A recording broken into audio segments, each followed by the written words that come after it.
Kau bilang cinta padaku, aku bilang pikir dulu. Nah, itu dulu.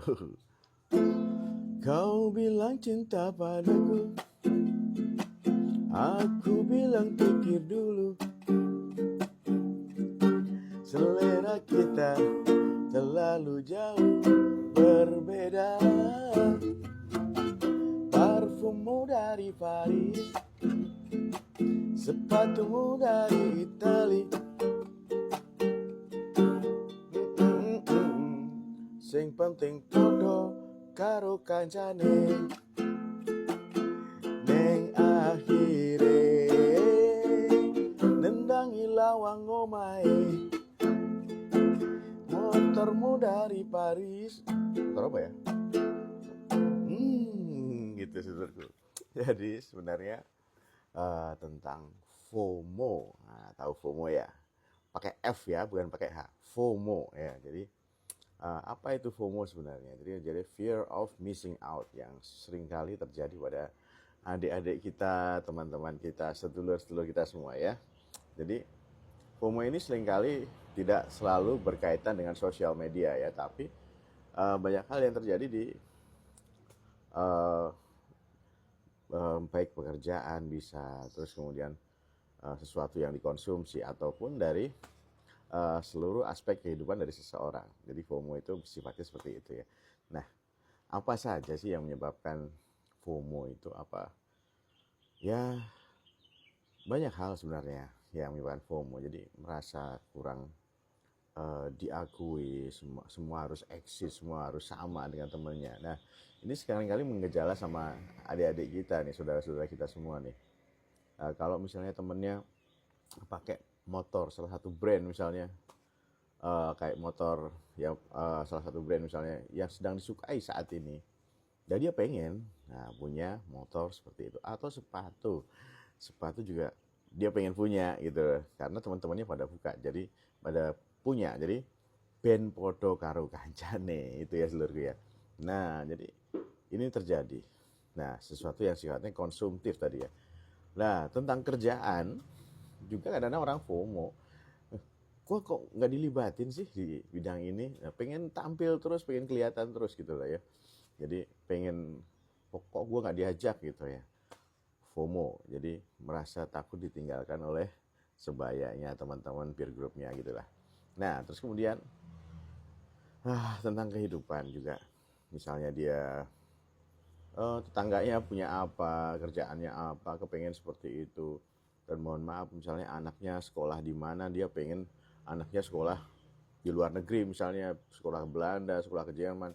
Nah, tiba-tiba dia pengen juga anaknya seperti itu dengan memaksakan kondisi dan memaksakan keadaan yang sebenarnya anak ini nggak mampu atau keuangannya nggak mampu. Ya, karena FOMO ini bisa ya mengakibatkan beberapa kekacauan dalam finansial, dalam hubungan sosial juga begitu ya. Nah, ini yang dinamakan FOMO, fear of missing out. Nah, gitu ya. Nah, jadi bagaimana sih menghindari FOMO itu? Sebenarnya banyak hal. Yang intinya sebenarnya adalah bersyukur dengan apa yang sudah kita miliki. Itu ya seluruhnya ya. Tapi ada caranya juga untuk menghindari itu. Selain kita bersyukur sama apa yang ada di pemberian kita tadi. Nah, caranya satu, pertama kita jangan sering-sering lihat sosial media, terutama yang nggak mendidik. Terlihat ada sepatu baru, ada baju baru, ada temennya pada pakai ini, artis ini pada pakai ini. Nah, itu yang bikin seseorang itu jadi pengen ya, bagus ya. Tapi stop, tahan dulu dorongannya, nah ya. Jadi ketika melihat sosial media jangan langsung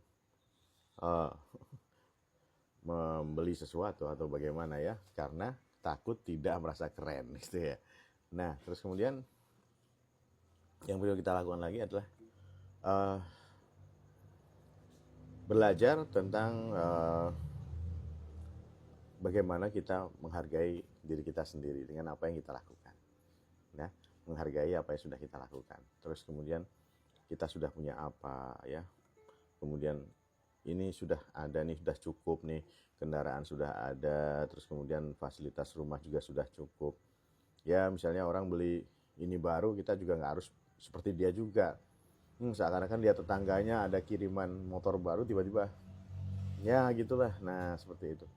Nah terus kemudian kita melihat bahwa diri kita sudah cukup lah untuk itu, ya. Dilihat dari segi fungsi, tidak dari segi gengsi. Nah itu seluruh ya. Nah kemudian yang ketiga nih perlu kita lihat juga, ya. Jadi lebih fokuslah pada pengembangan diri kamu, diri kita. Mau jadi apa, mau ngapain, mau bagaimana. Fokusnya pada tujuan hidup kita sendiri. Masing-masing orang, sedulur-sedulur kita itu pasti punya tujuan hidup yang berbeda ya. Dan hargai tujuan hidupmu sendiri, tidak harus sama dengan orang lain, tidak harus seperti dengan orang lain. Yang intinya kalau memang positif dan sangat membantu atau tidak mengganggu orang, cukup ya gitu ya. Terus kemudian, nah yang keempat nih perlu kita ngeset atau kita menentukan tujuan yang realistik. Jadi pengharapan yang realistik untuk kehidupan kita. Entah itu barang, entah itu pekerjaan, entah itu ya keleluasaan waktu atau bentuk-bentuk kenyamanan hidup. Itu lebih kita spesifik pada pengharapan yang realistik. Nah gitu ya seluruhku ya. Jadi nggak perlu beli parfum dari Paris, sepatu dari Italia, motor dari mana mobil dari nah itulah. Oke seluruhku ya.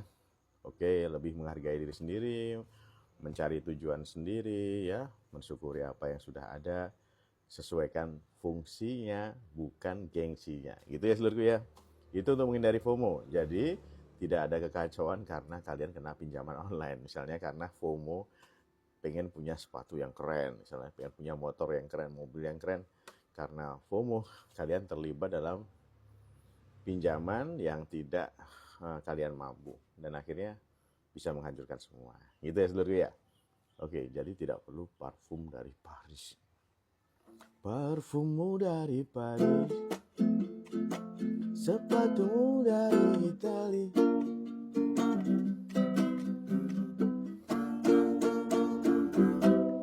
Nendang pintu. Oke, tetap waras dan kasual. Sehat selalu seluruhku ya.